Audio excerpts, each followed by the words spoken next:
Hi hello guys welcome back to my YouTube channel. I'm back with another vlog. അപ്പോൾ ഇന്നത്തെ video എന്ന് പറഞ്ഞിട്ടുണ്ടെങ്കിൽ നിങ്ങൾ തംബ്നെയിലും പ്രിവ്യൂവിലും കണ്ടതുപോലെ തന്നെ ഒരു 10 hours സ്റ്റഡി ചലഞ്ച് വീഡിയോ ആണ് കേട്ടോ. നമുക്ക് നോക്കാം ഈ ഒരു ചലഞ്ച് എന്നെ കൊണ്ട് കംപ്ലീറ്റ് ചെയ്യാൻ പറ്റുമെന്നും. അപ്പോൾ എന്തായാലും ആദ്യം തന്നെ നിങ്ങൾ രാവിലെ നേരത്തെ എണീക്കുന്നവരാണ്, അല്ലെങ്കിൽ എന്നോട് ചിലർ ചോദിക്കാറുണ്ട് ഈ 3 മണിക്കൊക്കെ എണീക്കുമ്പം എങ്ങനെയാണ് ഇത്രയും നേരത്തെ എണീക്കാന്ന്. നമ്മൾ അത്യാവശ്യം രാത്രി നേരത്തെ കിടക്കണം, അല്ലെങ്കിൽ രാവിലെ എണീറ്റ് കഴിയുമ്പോൾ ഭയങ്കര ബുദ്ധിമുട്ടായിരിക്കും കേട്ടോ. അപ്പോൾ ഞാൻ രാത്രി കുറച്ച് താമസിച്ച് കിടന്നുകൊണ്ട് തന്നെ രാവിലെ എണീറ്റു. പക്ഷെ കുറച്ച് നേരം ഇരുന്നപ്പോൾ തന്നെ എനിക്ക് ഭയങ്കര ഉറക്കമായിട്ട് ഫീൽ ചെയ്തു. അപ്പോൾ ഞാൻ വിചാരിച്ചു ഇന്ന് ഫുള്ളുണ്ടല്ലോ, കയറി കിടക്കാമെന്ന്. സ്വാഭാവികമായിട്ടും നമ്മുടെ മൈൻഡിനെ നമ്മൾ ഡിസ്ട്രാക്ട് ചെയ്യാൻ ജസ്റ്റ് ഒരു 5 മിനിറ്റ് മതി. ഞാൻ ഉറക്കത്തിന് അങ്ങോട്ട് കിടക്കണം എന്ന് വിചാരിച്ച് കിടന്നു. പിന്നെ എന്നായാലും 7 മണിക്ക് എണീറ്റു. ജസ്റ്റ് ഫ്രഷൊക്കെ ആയിട്ട് ഞാൻ വെള്ളമൊക്കെ കുപ്പി നിറച്ചു, കഴിച്ചു. അത് കഴിഞ്ഞിട്ട് ഞാൻ നേരെ പഠിക്കാനിരിക്കുകയാണ്. ഇതാണ് ഞാൻ ഒരു ദിവസം നേരത്തെ എണീക്കുന്ന അത്യാവശ്യം. കാരണം അല്ലെങ്കിൽ ഞാൻ കുറച്ച് താമസിച്ചിട്ടുണ്ടെങ്കിൽ പഠിക്കാതിരിക്കുമ്പോൾ എന്തായാലും ഒരു 10 മണി 10:30 ആവും. അത്രയും സമയം നമുക്ക് വേസ്റ്റ് ആവുകയാണ്. അതുകൊണ്ട് ഞാൻ അത്യാവശ്യം രാവിലെ നേരത്തെ എണീക്കാൻ തന്നെയാണ് ട്രൈ ചെയ്യുന്നത്. ഇന്ന് പിന്നെ ലീവ് ആയതുകൊണ്ട് മറ്റേ ഭാരത് ബന്ദിൻ്റെ ദിവസമുണ്ട് ഈ ഒരു വീഡിയോ എടുത്തിട്ടുള്ളത്. ഞാൻ പറഞ്ഞിട്ടുണ്ടായിരുന്നു എനിക്ക് മിഡ് ടേം എക്സാം ആണെന്ന്. അപ്പോൾ 2 എക്സാം ഉണ്ട്. കാരണം ഈ ലീവുള്ള ദിവസത്തെയും പിറ്റേ ദിവസത്തെയും കൂടെ ചേർത്ത് ബയോളജിയും മാത്സും ആയിരുന്നു എക്സാം.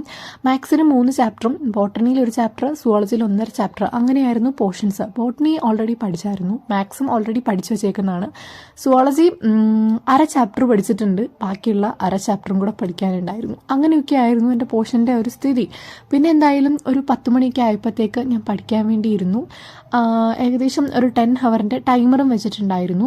ഇത് എന്നോട് കഴിഞ്ഞ വീഡിയോയിൽ ആരാണ്ട് ചോദിച്ചിട്ടുണ്ടായിരുന്നു, ഞാൻ പറഞ്ഞിട്ടുണ്ടായിരുന്നു. വീണ്ടും എന്നോട് ചോദിച്ചിട്ടുണ്ടായിരുന്നു ഏതോ ഒരു ഇതിൽ.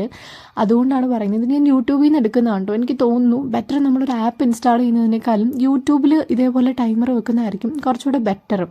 അപ്പോൾ എന്തായാലും അത് കഴിഞ്ഞ് ഞാൻ ടൈമർ വെച്ചു. പഠിക്കാനായിരുന്നു. സുവോളജി ആയിരുന്നു. ഞാൻ NCERTയുടെ ടെക്സ്റ്റ് ബുക്കും എടുത്തിട്ടുണ്ടായിരുന്നു. ഞാൻ മെയിനായിട്ട് ബയോളജിയുടെ NCERT യൂസ് ചെയ്യാറ് എന്തിനാന്ന് ചോദിച്ചിട്ടുണ്ടെങ്കിൽ ഡയഗ്രാംസ് നോക്കാനും പിന്നെ എന്തെങ്കിലുമൊക്കെ ടോപ്പിക്ക് ടീച്ചർ പറയുമല്ലോ ചിലതിങ്ങനെ NCERT നോക്കുന്നത് നല്ലതായിരിക്കും എന്ന്, അത് വല്ലതും എടുത്ത് നോക്കുകയുള്ളൂ ബയോളജി. അല്ലാതെ ഞാൻ ബയോളജി NCERT നോക്കി പഠിക്കാറേ ഇല്ല. NCERT എങ്ങനെയാണ് വായിക്കേണ്ടത് എന്ന് എന്നോട് ഒരാൾ ചോദിച്ചിട്ടുണ്ടായിരുന്നു. എൻ്റെ അഭിപ്രായത്തിൽ നിങ്ങൾക്ക് ഒരുപാട് സമയം ഉണ്ടെങ്കിൽ മാത്രം NCERT വായിക്കുന്നതിനൊക്കെ സമയം കണ്ടെത്തിയാൽ മതി. കാരണം എനിക്ക് തോന്നുന്നില്ല നമുക്ക് അത്രയും ടൈം ഉണ്ട് NCERT വായിച്ച് പിന്നെ പ്രോബ്ലംസ് ചെയ്യാൻ വേണ്ടിയിട്ട്. അപ്പോൾ സ്കൂളിൽ നിന്ന് നോട്ട് തരുന്നുണ്ടെങ്കിൽ അത് പഠിക്കാം.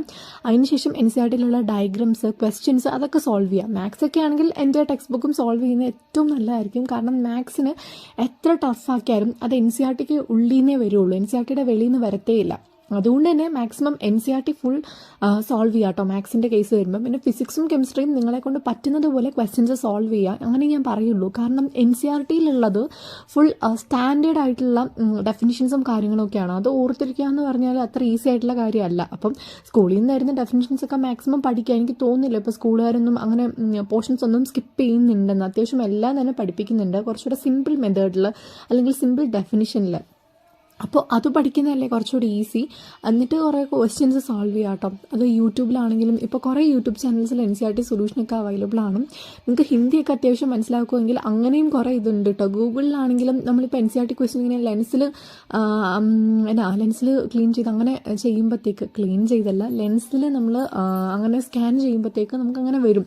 ഡൗട്ട് നെറ്റ് എന്നൊക്കെ പറഞ്ഞൊരു വെബ്സൈറ്റ് ഉണ്ട്, അതിൽ ഹിന്ദിയിലൊക്കെ എക്സ്പ്ലനേഷൻ ഉണ്ട്. പക്ഷെ അത്യാവശ്യം ഹിന്ദി കുറച്ച് അറിയില്ലെങ്കിൽ പോലും ക്വസ്റ്റ്യൻ അല്ലെങ്കിൽ നമുക്ക് ചാപ്റ്ററിൽ കുറച്ച് ഐഡിയ ഉണ്ടെങ്കിൽ അവരത് എഴുതി കാണിക്കുമ്പോഴൊക്കെ മനസ്സിലാവും കേട്ടോ. അത്യാവശ്യം യൂസ്ഫുൾ ആയിട്ട് എനിക്ക് ഡൗട്ട് നെറ്റ് എന്ന് പറഞ്ഞ ആപ്പ് ഫീൽ ചെയ്തിട്ടുണ്ടായിരുന്നു. ആപ്പല്ല, വെബ്സൈറ്റാണ് ഞാൻ യൂസ് ചെയ്യാറ്. ആപ്പ് പെയ്ഡാണെന്ന് തോന്നുന്നു. അപ്പോൾ എന്തായാലും ഞാനിങ്ങനെ പഠിച്ചുകൊണ്ടിരിക്കുമ്പം എനിക്കിങ്ങനെ ഭയങ്കരമായിട്ട് ഡിസ്ട്രാക്ഷനോ അല്ലെങ്കിൽ ഇരുന്ന് പഠിക്കാൻ പറ്റുന്നില്ലെന്ന് തോന്നുമ്പോൾ ഞാനിങ്ങനെ കണ്ണാടിയിലൊക്കെ എഴുതി പഠിക്കാറുണ്ട്.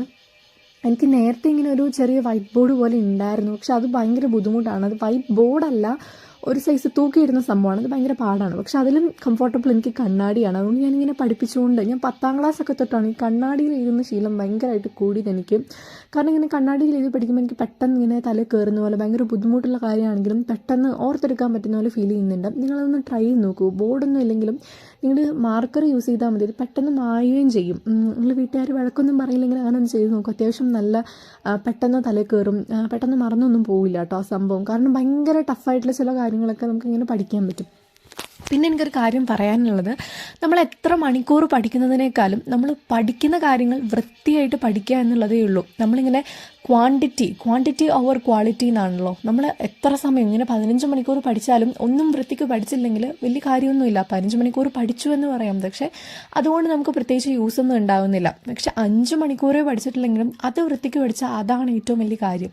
സോ ഇതാണ് കേട്ടോ എനിക്ക് പറയാനുള്ളത്. കാരണം കുറച്ച് പേരെങ്കിലും ഇനി ഇത് കമൻറ്റിൽ വന്ന് പറയാൻ സാധ്യതയുണ്ട്, എത്ര മണിക്കൂർ പഠിക്കുന്നു എന്നതിനേക്കാളും എന്ത് പഠിക്കുന്നു എന്നതിലാണ് സാധ്യത. ഓബിയസ്ലി ഞാൻ എൻ്റെ എല്ലാ വീഡിയോയിലും പറയാറുള്ള കാര്യമാണ്. നിങ്ങൾ എൻ്റെ നേരത്തെ ഉള്ള വീഡിയോസ് കാണുന്നവരാണെങ്കിൽ നിങ്ങൾക്ക് അറിയാം. അപ്പോൾ ആ ടൈമിലാണ് എനിക്ക് നല്ല മടുത്തു. അത്യാവശ്യം ഞാൻ ആ ചാപ്റ്റർ പഠിച്ചു കഴിഞ്ഞപ്പോഴത്തേക്ക് ഞാൻ ഇടയ്ക്ക് ബ്രേക്ക് എടുത്തു, ഫുഡ് കഴിച്ചു. അപ്പോഴാണ് SFIക്കാരും നാളെ ബന്ദ് പ്രഖ്യാപിച്ചു, അല്ലെങ്കിൽ എന്നാ പഠിപ്പ് മുടക്ക് സമരം പ്രഖ്യാപിച്ചു എന്ന് അറിഞ്ഞില്ല. അപ്പോൾ പിന്നെ ഭയങ്കര സന്തോഷമായി. എല്ലാവരും പറഞ്ഞു നാളെ ക്ലാസ് ഇല്ല, അതായത് ഞങ്ങൾ ഗ്രൂപ്പിലൊക്കെ.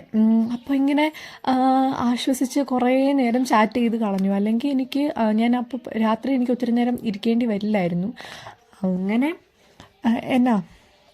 അപ്പോൾ എനിക്ക് എല്ലാവരോടും പറയാനുള്ളത്, നിങ്ങൾ ലീവ് ഉണ്ടെന്ന് അറിഞ്ഞ് എക്സാമിന് പഠിക്കാതെ ഇരിക്കരുത്. ലാസ്റ്റ് സമയത്തെങ്കിലും ക്യാൻസൽ ചെയ്താൽ നിങ്ങൾക്ക് അവസാനം പണിയാവും കേട്ടോ. അപ്പോൾ എന്തായാലും അതങ്ങ് പഠിച്ചേക്കാം. എനിക്കറിയാം മടിയാവും, പക്ഷേ പഠിക്കുക, അല്ലെങ്കിൽ എന്നെപ്പോലെ ഇങ്ങനെ രാത്രി ഇരിക്കേണ്ടി വരും. പിന്നെ സാറ് സ്കൂൾ ഗ്രൂപ്പിൽ ടൈം ടേബിൾ ഇട്ടു. അപ്പം മനസ്സിലായി എന്തായാലും ഉണ്ടെന്ന്. അങ്ങനെ പരീക്ഷയെ പേടിച്ച് കുറച്ച് പേര് വരാതെ ഇരുന്നു. ഞാൻ എന്നായാലും എന്നെക്കൊണ്ട് പറ്റുന്ന പോലെ പഠിച്ച് എഴുതുകയും ചെയ്തു. എനിക്ക് ബോട്ടണിയുടെ മാർക്കും കിട്ടി. 18 കേട്ടോ 20-ൽ. എനിക്ക് 19 ക്ലാസ്സിലെ ടോപ്പ് മാർക്ക്. എനിക്ക് ഒരെണ്ണം അറിയാമായിരുന്നു, ഞാൻ ക്വസ്റ്റ്യൻ വായിച്ചത് ശരിയായില്ല, അതുകൊണ്ട് ആ ഒരു മാർക്കും പോയി. 18 20-ൽ. ബാക്കിയുള്ള വിഷയം ഒന്നും കിട്ടിയില്ല. ഫിസിക്സും കെമിസ്ട്രിയും കിട്ടി, അത് ഞാൻ പിന്നെ പറയാം. പിന്നെ ഇപ്പോൾ മോസ്റ്റ് ഓഫ് ദ ആൾക്കാർക്കും, അതായത് ഇപ്പോൾ +2-ലുള്ള ആളാണെങ്കിലും +1-ൽ കയറിയ പിള്ളേരാണെങ്കിലും ആദ്യം നമുക്ക് ചിലപ്പോൾ നല്ലപോലെ സ്കോർ ചെയ്യാൻ പറ്റണം എന്നില്ല. നമ്മുടെ പൊട്ടൻഷ്യൽ നമുക്കറിയാം, പക്ഷെ അത്രയും നന്നായിട്ട് പഠിക്കാൻ പറ്റിയെന്ന് വരില്ല. പക്ഷെ ഇറ്റ്സ് ഓക്കെ റൈറ്റ്. ചില സമയത്ത് നമ്മൾ ഉദ്ദേശിച്ചതുപോലെ മാർക്കോ, നമ്മൾ എത്ര ഹാർഡ് വർക്ക് ചെയ്തിട്ടും അതിനുള്ള ഔട്ട്പുട്ട് കിട്ടുന്നുണ്ടായിരിക്കില്ല. പക്ഷെ keep working, keep going, one day your all efforts will pay of. അപ്പോൾ എന്തായാലും നമ്മൾ പഠിക്കുക എന്നുള്ളതേ ഉള്ളൂ, അല്ലാതെ മറ്റുള്ളവരെ വെച്ച് നമ്മൾ കമ്പയർ ചെയ്യാതിരിക്കുക നമ്മളെ തന്നെ. അതായത് ചിലർ നല്ല എഫേർട്ട് ഇടും, എന്നിട്ട് നമ്മളോട് വന്ന് പറയും, അയ്യോ പഠിക്കുന്നില്ല എടി, ഞാൻ പഠിച്ചില്ലടി, ഞാൻ ഒന്നും പഠിച്ചില്ലടി, പഠിക്കാനേ തോന്നുന്നില്ല, ഫുൾ ടൈം ഫോണിലായിരുന്നു എന്നൊക്കെ നമ്മളോട് വന്ന് പറയും. അങ്ങനെ പറയുന്നവരെ ഒന്ന് സൂക്ഷിച്ചോളൂ കേട്ടോ. സത്യം പറയുന്നവരുണ്ട്, പക്ഷെ കുറേ പേരും നമ്മൾ പഠിക്കാതിരിക്കാൻ നമ്മളോട് കള്ളം പറയുന്നവരുണ്ട്. സ്വാഭാവികമായിട്ടും ഇങ്ങനെയൊക്കെ കേൾക്കുമ്പോൾ നമുക്ക് തോന്നും, അവർ പഠിച്ചില്ല അപ്പോൾ നമുക്കും പഠിക്കേണ്ട. ഇത് എൻ്റെ ക്ലാസ്സിൽ കുറച്ച് പേരെങ്കിലും ചെയ്യുന്ന പണിയാണ്. എന്നിട്ട് റിസൾട്ട് വരുമ്പം ഒരാൾ തോക്കും, മറ്റേ ആൾ അത്യാവശ്യം നല്ല മാർക്കോടെ പാസ്സാവുകയും ചെയ്യും. ഇത് +1 ഞാൻ കണ്ടിട്ടുണ്ട്. അവൾ എന്നോട് ഇങ്ങനെ വന്ന് പറയുമായിരുന്നു, എല്ലാവരും നമ്മളോട് ഇങ്ങനെയൊക്കെ പറയും, അതൊന്നും കേട്ട് വിശ്വസിക്കരുതെന്ന്. ഞാൻ എന്നോട് ആരങ്ങനെ പറഞ്ഞാലും വിശ്വസിക്കാറില്ല. കാരണം ഇങ്ങനെയൊരു സിമിലർ എക്സ്പീരിയൻസ് കമൻറ്റിൽ ഒരാൾ പറഞ്ഞിട്ടുണ്ടായിരുന്നു. കാരണം നമ്മൾ ചൂസ് ചെയ്യുന്ന ഫ്രണ്ട് സർക്കിൾ ഭയങ്കര വയസ്സായിരിക്കണം. കാരണം എന്നാന്ന് പറഞ്ഞിട്ടുണ്ടെങ്കിൽ ചിലർ അതായത് അവർക്ക് പഠിക്കണം എന്നുണ്ട്, പക്ഷെ നമ്മൾ പഠിച്ച് നമ്മൾ കുറച്ച് മാർക്ക് വാങ്ങിച്ചിട്ടുണ്ടെങ്കിൽ അവർക്കത് ഒട്ടും പിടിക്കുകയില്ല. ഭയങ്കര അസൂയുള്ള ആൾക്കാരും ഉണ്ട്. അത് ട്രൂലി നിങ്ങളുടെ മെൻ്റൽ ഹെൽത്തിനെ ഭയങ്കരമായിട്ട് ബാധിക്കുന്ന ഒരു കാര്യമാണ് കേട്ടോ. ഇത് ഞാൻ പറഞ്ഞെന്താണെന്ന് വെച്ചാൽ, നിങ്ങൾ ആരെങ്കിലുമൊക്കെ അങ്ങനെ ഓവർ ട്രസ്റ്റ് ചെയ്യുന്നുണ്ടല്ല, ഫ്രണ്ട് പഠിച്ചില്ല എന്ന് വിചാരിച്ച് നിങ്ങൾ പഠിക്കാറൊക്കെ ഇരിക്കുകയാണെങ്കിൽ അവർ എക്സാമിന് റിസൾട്ട് വരുമ്പം നല്ല മാർക്കോടെ പാസ്സാവും. നിങ്ങൾ മാത്രം അവിടെ ഒന്നും ആവാതിരിക്കൂ കേട്ടോ. അതുകൊണ്ട് നിങ്ങൾ പഠിക്കാനുള്ളത് നിങ്ങൾ പഠിക്കുക, നിങ്ങൾ വേറൊരാളെ വെച്ച് നിങ്ങളെ കമ്പയർ ചെയ്യാതിരിക്കുക, പഠിക്കുന്ന കാര്യമാണെങ്കിലും എന്ത് കാര്യമാണെങ്കിലും. പിന്നെ രാത്രിയായപ്പം ഞാൻ ബോട്ടണി പഠിക്കായിരുന്നു. അത്യാവശ്യം ഞാൻ സ്കൂളിൽ മിസ് വന്ന നോട്ട് വാസ്റ്റായിരുന്നു, അതുകൊണ്ട് തന്നെ ഞാൻ സൈലത്തിലെ ഇൻസ്റ്റാന്റ് ലേണിലെ പ്രിൻ്റ് എടുത്തിട്ടുണ്ടായിരുന്നു. ഞാൻ ഒത്തിരി വാസ്റ്റ് ആയാലും എനിക്ക് പഠിക്കാൻ വേണ്ടിയിട്ട് ഒട്ടും പറ്റില്ല, ഭയങ്കര ഒരു ടെൻഷനായി പോകും. അതുകൊണ്ട് തന്നെ ഞാൻ ഇൻസ്റ്റാന്റ് ലേണിനാണ് മെയിൻ ബേസ് ആയിട്ടിരുന്ന് പഠിച്ചിട്ടുണ്ടായിരുന്നത്. പിന്നെ അത് കഴിഞ്ഞ് ബാക്കിയുള്ളത് നോട്ടിൽ എക്സ്ട്രാ ആയിട്ട് തോന്നിയ കാര്യങ്ങളും ജസ്റ്റ് ഒന്ന് വായിച്ചു വിടുകയും അങ്ങനെയൊക്കെ ആയിരുന്നു കേട്ടോ ബോട്ടണി പഠിച്ചിട്ടുണ്ടായിരുന്നത്. അപ്പോൾ എന്തായാലും അത് കഴിഞ്ഞ് കറണ്ടൊക്കെ പോയിട്ടുണ്ടായിരുന്നു, അതുകൊണ്ട് എനിക്ക് വീഡിയോ ഒന്നും എടുക്കാൻ പറ്റിയിട്ടുണ്ടായിരുന്നില്ല. വീട്ടിൽ വൈഫൈ ആണെന്ന കാര്യം ഞാൻ നിങ്ങളോട് പറഞ്ഞിട്ടുണ്ടായിരുന്നു. അതുകൊണ്ട് കുറച്ച് ബുദ്ധിമുട്ടായിരുന്നു വീഡിയോ എടുക്കാൻ, അതുകൊണ്ടാണ് എടുക്കാൻ പറ്റാഞ്ഞത്. ഞാൻ എന്തായാലും 11 മണിക്കൂറാണ് പഠിച്ചിട്ടുണ്ടായിരുന്നത്, 1 മണിക്കൂർ എക്സ്ട്രായും കൂടെ വന്നിട്ടുണ്ടായിരുന്നു കേട്ടോ. And I'm really sorry for that. അപ്പോൾ എന്തായാലും ഇത്രയേ ഉള്ളൂ ഇന്നത്തെ video. Thanks for watching. Bye bye, see next video.